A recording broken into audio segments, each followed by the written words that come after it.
The Record of the Paladins, Book of Oliver by B.P. McCoppin. Overview. Oliver has special powers and he's been trained all his life to be ready to fight the demons that walk among us. He meets a woman who introduces him to the order he was raised to join to fight the ultimate evil. Review.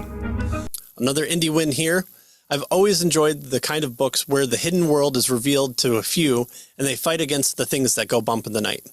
Mix in some gunplay with Christianity, and I'm pretty much right at home. What McCoppin does here is present characters within the trope who are actually likable and not ones to cause you wonder why anyone would follow in the footsteps of the Order or not wind up needing some serious psychiatric counseling. The main character, Oliver, being plucked out of the dreary orphanages by his mentor and new father, Garen, immediately gets the story rolling along with having probably one of the most heartful and amazing scenes in an early part of a book I've read in a while. The scene in the diner is one that told me that I was in the right book.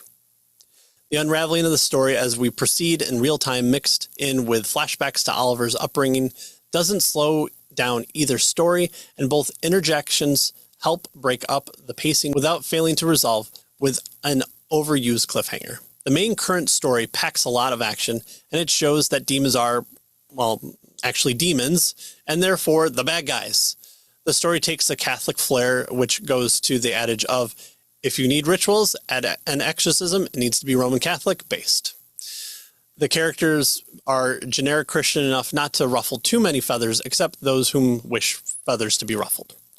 The editing and the pacing flow the story well, and the cyclical nature of the story adds a note of completion that many stories with a flashback doesn't take advantage of enough.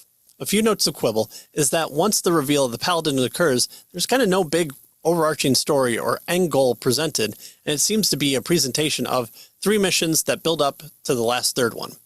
I don't think there was enough storytelling that really focused on the depth and consequences of the current events.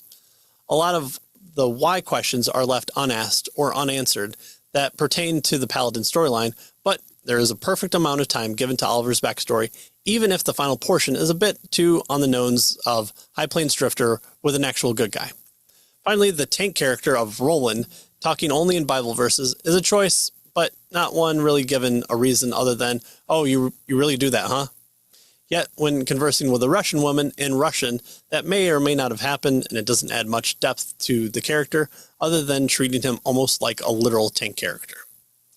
All that to say, I really enjoyed this book, and enjoyed the mentor-mentee as it presents an amazing father-son relationship using adoption of both physical means and spiritual means to weave through the story. The action is pretty intense and adult, with weighted reality of you might not be able to save everyone when going up against the demonic world. I would definitely check out more from the series and more from the author. But seriously, that diner scene was perfect. Final grade, B+.